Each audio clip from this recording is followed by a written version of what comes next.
Ce programme vous est offert par Illico Cash.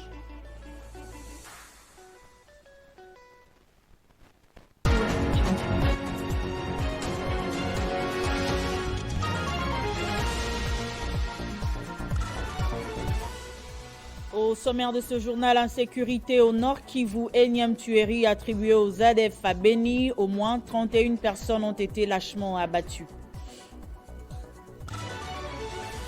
Jour J-1 avant l'investiture du gouvernement de la République, c'est ce mardi qu'intervient le grand oral tant attendu. La première ministre Judith Suminwa se dit prête pour la présentation du programme d'action de son gouvernement devant les élus nationaux.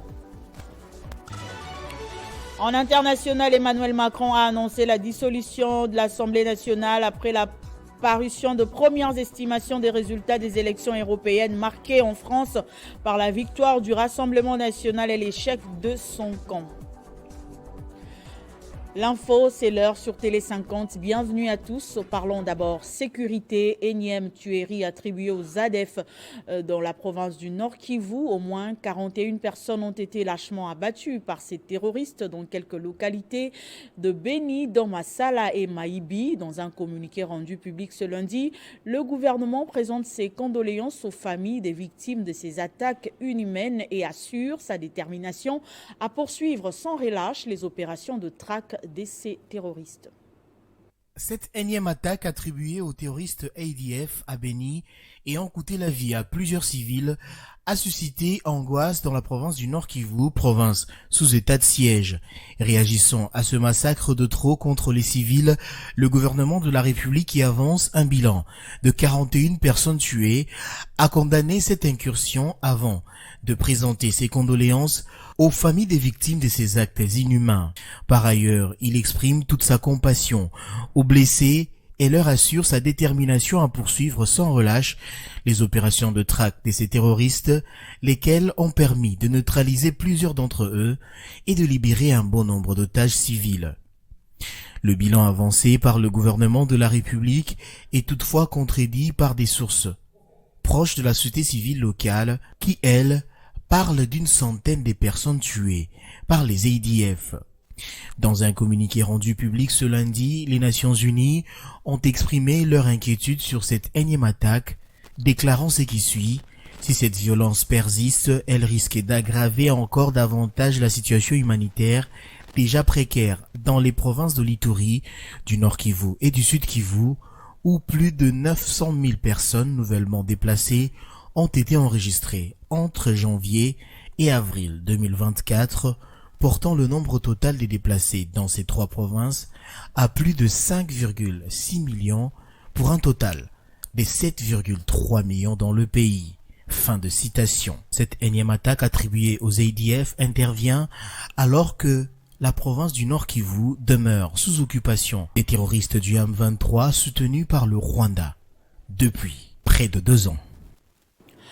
Je l'annonçais au sommaire, jour J-1 avant l'investiture du gouvernement de la République. C'est ce mardi qu'intervient le grand oral tant attendu. La première ministre Judith Suminwa se dit prête pour la présentation du programme d'action de son gouvernement devant les élus nationaux. La création de plus d'emplois, la protection du pouvoir d'achat des ménages en stabilisant le taux de change, la sécurité des populations et de leurs biens sont là les différents axes du programme d'action du gouvernement de la République. La plateforme électorale et politique Alliance des acteurs politiques pour le changement au Congo a reçu ce lundi ses 3 membres faisant partie du gouvernement Suminwa. Il s'agit du vice-premier ministre et ministre de l'économie Mukoko Samba, le ministre de l'Industrie et Petites et Moyennes Entreprises Louis Watoum et celui du tourisme Didier Mpambia Moussanga. Cette rencontre aux allures d'une prise de contact et de connaissance a eu lieu au Cercle Laïs de la Gombe. Crispin Chibikoufwa signe ce reportage. Cette rencontre, initiée par les regroupements politiques, plateforme électorale et politique pour les changements au Congo, PEP-AAP, avec ses 3 membres faisant partie du gouvernement Suminwa, entre autres Mukoko Samba, vice-premier ministre, ministre de l'économie, le ministre de Louis Watoum Kabamba, ministre de l'industrie, et Didier Mpamba, ministre du Tourisme, et c'est à la veille de l'investiture de toute l'équipe gouvernementale, avait pour but de baliser les chemins afin de soutenir réellement la vision du chef de l'État, Félix Antoine Tshisekedi Tshilombo. Il était important que nous ayons cette prise de contact avec nos députés pour qu'il y ait alignement et que nous puissions tous soutenir la vision du chef de l'État. Mais nous allons également parler de ceux qui nous regardent en tant que plateforme AAAP et toutes ces mosaïques ADR et autres, ADR dans lesquelles nous faisons partie. Parce que les activités parlementaires qui s'annoncent demanderont beaucoup de sagesse, beaucoup de stratégie. Et c'est pour tout cela que nous mettons autour d'une table pour échanger. Le ministre de l'économie, Louis Watoum, compte créer une nette démarcation par la qualité de son travail. On peut augmenter la taille du gouvernement à 200 si on veut. Je ne sais pas si ça va taire le débat. À un moment donné, je crois qu'il faut qu'on laisse à ceux qui ont été désignés de travailler et de les tenir responsables. Parce que je crois que c'est sur le plan des résultats qu'on nous attend après tout. Donc je crois qu'il est temps de taire cette polémique, de tourner la page et de donner une chance à cette équipe de travailler, de montrer de quoi elle est capable. Notons que le gouvernement souminois sera investi par l'Assemblée nationale ce mardi 11 juin 2024. Il avait mouillé le maillot et mobilisé tout l'Ubudi pour l'élection de Fifi Masuka dans la province du Lualaba. Olivier Munongo Ntiri Kiboko, leader de ce territoire, était sur place pour communier avec la population. L'objectif de cette descente, faire la restitution de la vision du chef de l'État relayée en province par le gouverneur Fifi Masuka Saini.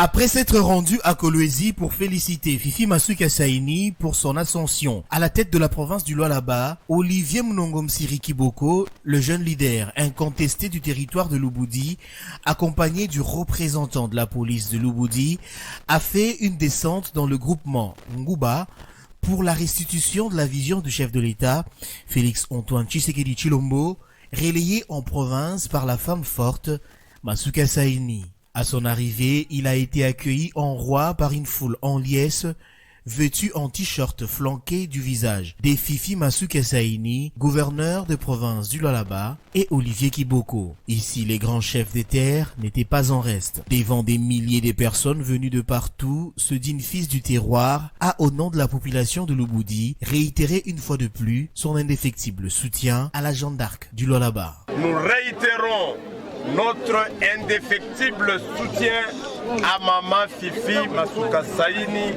à qui nous promettons l'accompagnement durant tous les 5 ans. Maman Fifi est qu'on a vision, na mission, il est chef de l'État à l'Imopati à ma province. Yepeke ataweza biote. C'est pourquoi chez Bote Mabeka yake, Mikono yake, tunafai kumusaidia.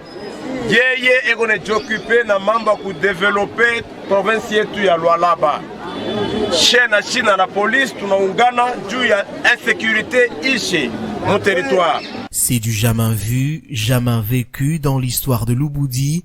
À travers cet homme politiquement connu, la gouverneure du Lualaba, Fifi Masuka Saini, a réussi à s'imposer dans le territoire de l'Ubudi. Ainsi, tout l'Ubudi est et sera toujours derrière Marie-Thérèse Masuka Saini. Dans le même registre, le secrétaire interfédéral du parti politique UNC Lualaba, Christian Massoudi, a organisé dimanche une réunion extraordinaire avec tous les cadres de cette formation politique. Il était question dans cette rencontre de lancer un message de soutien à la gouverneure élue Fifi Masuka et aux institutions. Dès son retour de Kinshasa, le secrétariat interfédéral de l'UNC Lualaba, parti cher à Vital Kamere, Christian Massoudi était dimanche avec les cadres et membres en réunion extraordinaire. Plusieurs points étaient à l'ordre du jour, notamment le soutien aux institutions établies après les élections. Jeu démocratique a empêché Moutou à faire la ambition. Nous avons perdu aux élections du gouverneur et vice-gouverneur. Étant démocrate et parti de l'Union sacrée, l'UNC s'engage à travailler avec la gouverneure élue, Fifi Masuka Saini, et toutes les institutions établies. Maman Fifi, elle a représenté chef de l'État. Nous avons invité au respect, il y a une autorité établie, que ce soit au niveau national, mais aussi au niveau provincial. En séjour à Kolwezi, le directeur de cabinet du secrétaire général de l'UNC, Billy Kambale, Patrick Kamere, a annoncé l'arrivée prochaine de ces hauts cadres du parti au Lualaba. Que dans un mois, il y a un cas pour redynamiser le parti. Na hii province yetu kwa province ya kwanza, donc mujitayarishe gisi mtamupokea, il va venir. Je vous annonce l'arrivée imminente du secrétaire général Billy Kambale à Kolwezi pour des activités de redynamisation du parti. Un autre moment fort était les adhésions massives. Faire flotter les drapeaux rouges et blancs partout dans la province du Lualaba étaient les mots-clés du secrétaire fédéral Christian Massoudi à tous les cadres et membres du parti UNC. Dans un autre registre, le Bloc uni pour la renaissance et l'émergence du Congo a continué de s'affirmer à travers l'ensemble du territoire national ainsi que dans la scène politique congolaise. Il vient d'enregistrer encore des nouvelles adhésions dans sa fédération du district de Moamba. La cérémonie a eu lieu dans la commune de Kinsenso. C'est une mention abondante pour le parti cher au ministre des Commerces extérieurs Julien Paluku Kayonga. Plus d'une centaine de personnes venues de tous les coins du district de Moamba à Kinshasa ont signé leur adhésion au sein du Burek, un parti qui prône le progrès social. Prenant la parole au cours de cet événement, Godé Actuel, le fédéral du Burek au Moamba, a réitéré son engagement et promet de poursuivre cette opération qu'il dénomme « Aucune parcelle sans un membre de Burek dans son fief ». La force d'un parti politique, c'est le nombre. Et il est important et opportun pour nous de pouvoir réaliser cette activité au niveau de Moamba, précisément dans la commune de Kinsenso. C'est une activité très simple, c'est l'adhésion massive de notre fédération de Moamba. Les députés nationaux et secrétaire général adjoint chargé des questions politiques, administratives et judiciaires au Burek, Paul Babangou, l'un des hôtes de cet événement, a profité pour présenter aux nouveaux adhérents l'idéologie du parti et la vision de son autorité morale qui ambitionne maintenir celui-ci parmi les grandes formations politiques en RDC alignées derrière le président de la République, Félix Tshisekedi. Cette adhésion massive corrobore avec la vision des Birek, parce que le Birek c'est un parti qui se veut national et le Birek doit exister dans tous les coins possibles dans la République démocratique du Congo. C'est pourquoi nous sommes venus ici à Kinsenso.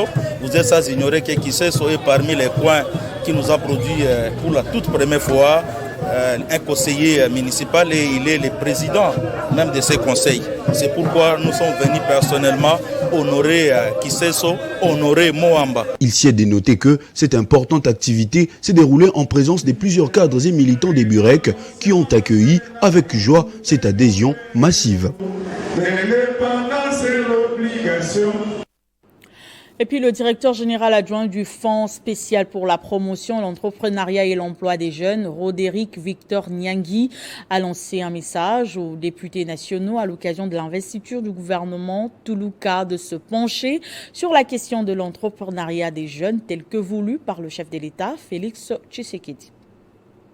Je tenais à travers cette intervention à attirer l'attention du gouvernement et aussi des honorables députés au sujet de la non prise en compte du Fonds spécial pour la promotion, l'entrepreneuriat et l'emploi des jeunes au regard du programme d'action du gouvernement qui sera présenté à l'Assemblée nationale. Lors de la rencontre du 30 novembre 2023 entre le président de la République et les jeunes entrepreneurs, le président avait demandé au gouvernement de doter à cet établissement public des moyens conséquents pour lui permettre d'atteindre toutes les couches de la jeunesse et ce sur l'ensemble du territoire national. Mais jusqu'au jour d'aujourd'hui, rien n'a encore été fait. C'est pourquoi nous aimerions que l'Assemblée nationale se penche sur cette question et que nous en appelons par ailleurs au gouvernement de prendre en compte cet élément et de matérialiser la volonté du chef de l'État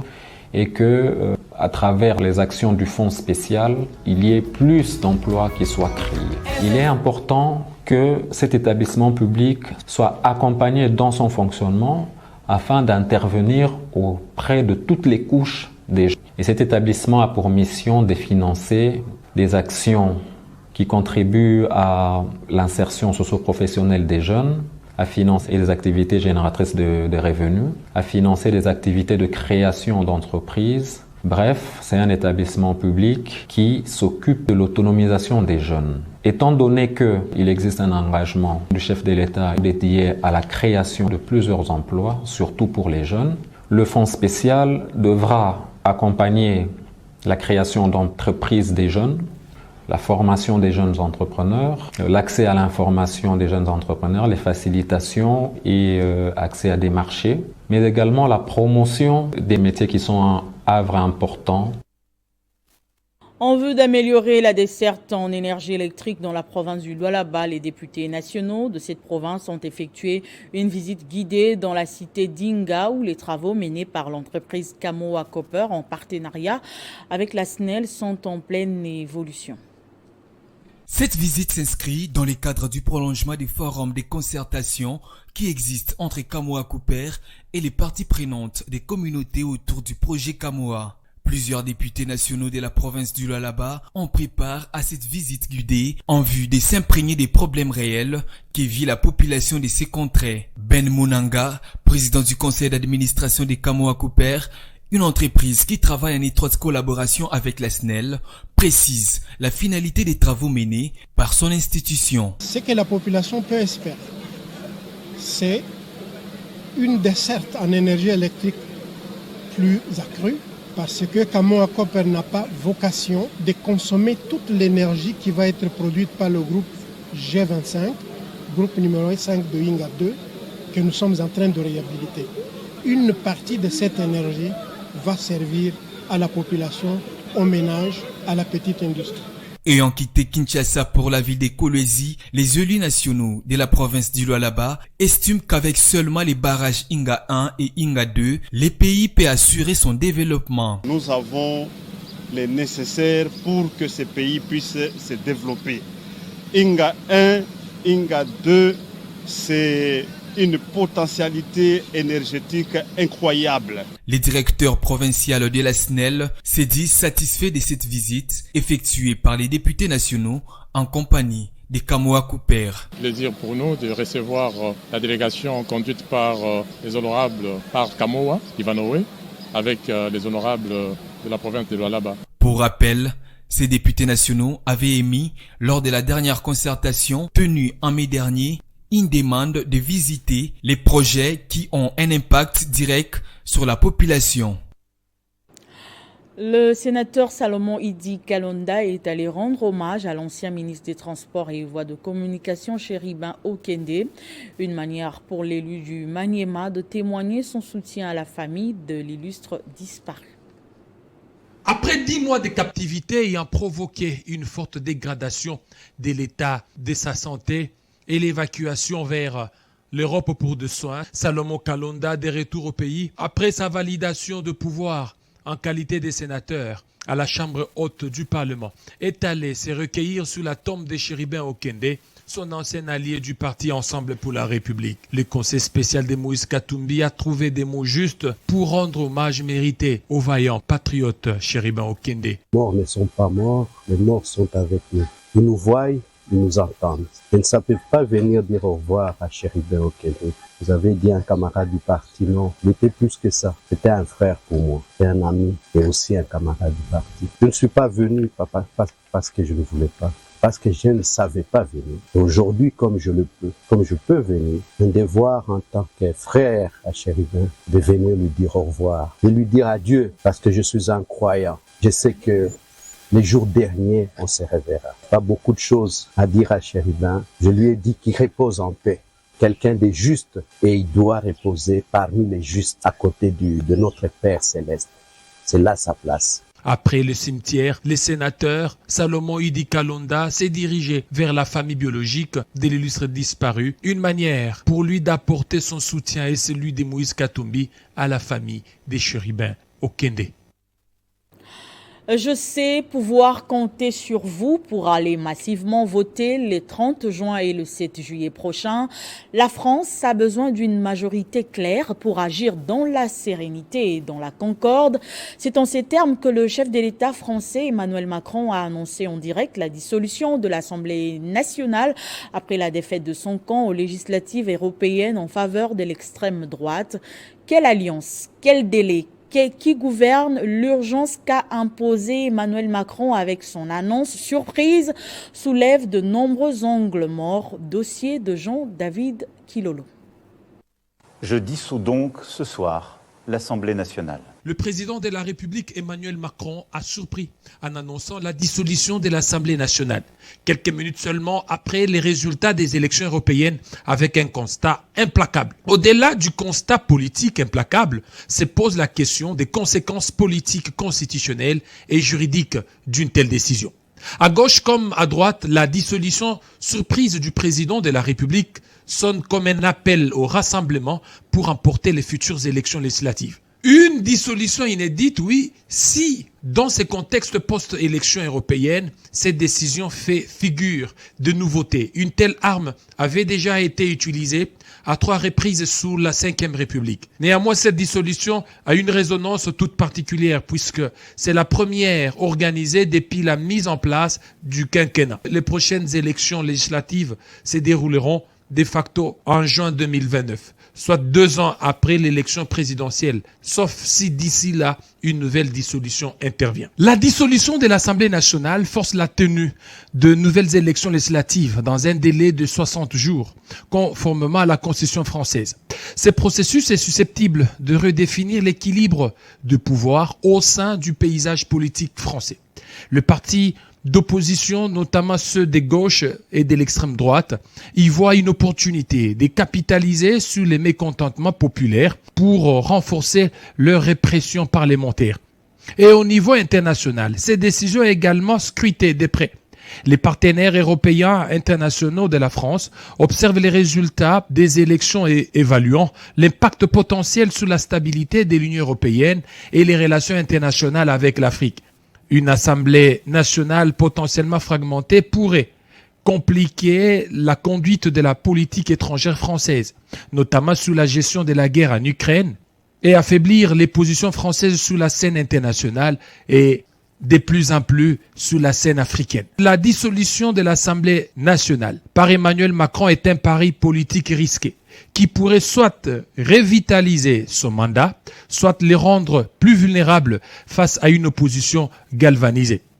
Alors que la France se dirige vers les élections législatives, les citoyens français sont appelés à jouer un rôle déterminant dans la redéfinition de l'avenir politique du pays.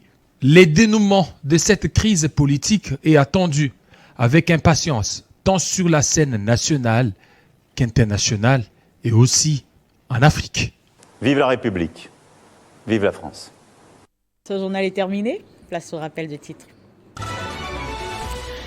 Insécurité au Nord Kivu, énième tuerie attribuée aux ADF à Beni. Au moins 31 personnes ont été lâchement abattues.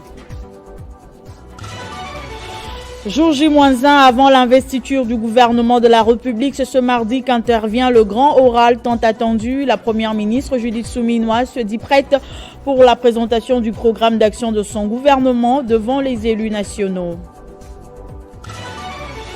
En international, Emmanuel Macron a annoncé la dissolution de l'Assemblée nationale après la parution de premières estimations des résultats des élections européennes marquées en France par la victoire du Rassemblement national et l'échec de son camp. Vous avez suivi un dossier dans ce journal. Merci de votre attention soutenue et surtout restez fidèles au programme de Télé 50.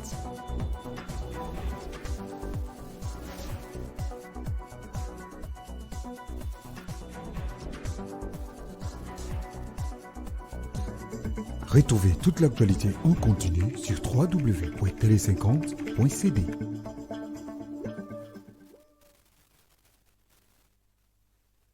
Ce programme vous a été offert par Illico Cash.